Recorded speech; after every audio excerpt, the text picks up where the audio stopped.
Bon, c'est un soir de un mardi, oui, si j'ai bonne mémoire, que tout a commencé, si on peut dire comme ça, puisque sa disparition marque le début de notre vie actuelle. Bon, le matin, il est sorti, tout allait bien, tout allait bien. Et le soir, il est revenu. Il est revenu, il a demandé à se laver, il s'est lavé la manche. Et c'est comme ça que, donc quand il est sorti, je n'étais pas au courant. C'est le lendemain, vers 9h, que son ouvrier vient demander après lui que est-ce que papa est là, il voudrait le rencontrer. C'est là où je vais dans la chambre pour appeler papa pour lui dire que on le cherche et je constate qu'il n'est pas là. Et entre-temps, c'est quelques minutes après, maman appelle pour demander si papa est rentré. Puisqu'elle a dit, c'est là où elle nous dit qu'il n'a pas dormi à la maison. Bon, elle s'était dit qu'il avait découché. Chose, elle était inquiète parce que c'est depuis 20, elle dit que c'est depuis 21h qu'elle essayait d'appeler. Le numéro ne passait plus. Elle n'a presque pas dormi. Étant enseignante, elle est partie à l'école, mais elle continue toujours à appeler. À 17h, on appelle, le numéro passe. Le numéro passe, premier appel, il ne décroche pas. Bon, on ne sait pas si c'était lui qui avait le téléphone en main. Mais on appelle son numéro, le numéro passe, on ne décroche pas. Deuxième appel, on appelle, on décroche, mais la personne ne parle pas. C'était juste la respiration. Et puis, ça ne passait plus. Ce n'est plus, ça ne donnait plus, le numéro ne donnait plus. Mais jusqu'à aujourd'hui, le numéro ne passe plus. C'est difficile puisque tout a changé. C'est vrai que quand papa part, il y avait du monde à la maison, chacun venait avec de la nourriture à manger, chacun qui entrait nous donnait quelque chose à maman. Mais après un temps, tout s'est arrêté et c'est où la vie est devenue très dure. J'ai demandé à maman que je vais déposer le dossier au concours de l'EMIA. Et elle a donc accepté, elle me remet de l'argent pour que je puisse déposer le dossier. Et pour déposer le dossier, il fallait monter à Yaoundé, déposer le dossier. Et c'est comme ça, je me rappelle, c'était le 17 février que je suis quittée de Miganga. J'ai donc dit à maman que comme je pars, je ne sais pas si je reviendrai maintenant. Parce que papa est parti le 26 et nous sommes déjà à près de 3 semaines, il n'est pas là.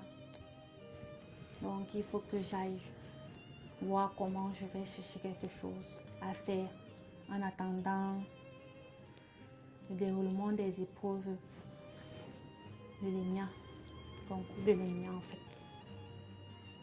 Je suis quittée de Miranda à 20h. C'est comme ça que je suis partie. À l'arrivée, le vendredi, j'ai déposé le dossier et j'ai demandé à l'ami de papa que je vais rester un peu avec lui. C'est comme ça qu'il a accepté. Je me suis mise à chercher du travail. Tout a changé, tout a été bousculé.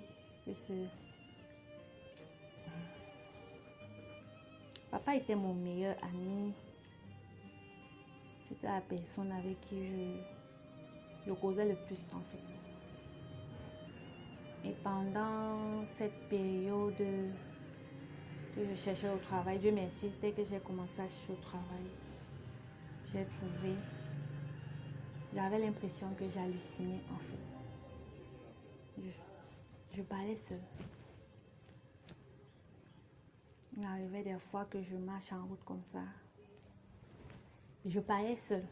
Puisque c'était vraiment très difficile. Si au moins s'il était mort et qu'on savait, on avait vu le corps, c'était plus mieux en fait. La mort est plus mieux que la disparition de papa actuellement. Parce que c'est très, très, très... On ne peut pas passer une journée sans penser à ça. On ne peut pas passer une journée sans penser à ça. Et...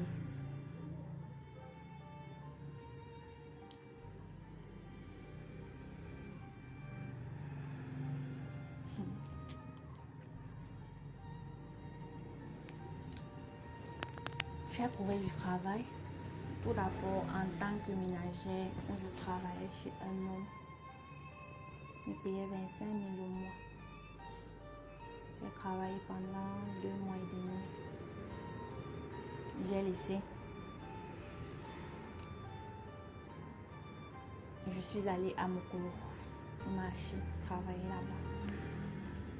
On me payait 2 000 par jour, transport, nourriture y compris. J'ai travaillé là-bas également pendant 2 mois. 2 mois et demi. Et j'ai décidé de laisser travailler.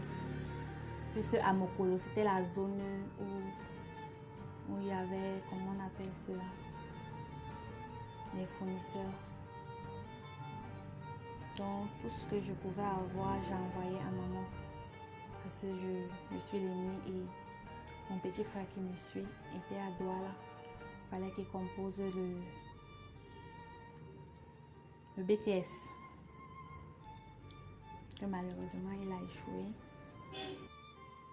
Ma vie est devenue très dure sans toi, papa. Très dure.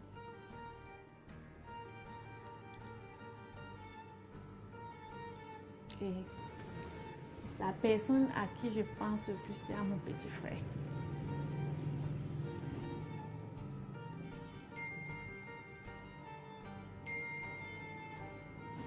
Le dernier. Roger, puisque c'est lui qui ressent plus ce manque. Et ça se sait, ça se voit. Il est toujours en train de demander après toi. Toujours.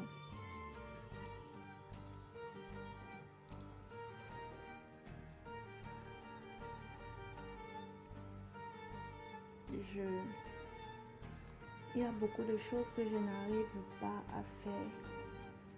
à faire sans toi. Je suis bloquée. Je suis bloquée par rapport à mes idées. Je suis bloquée par rapport à mes projets.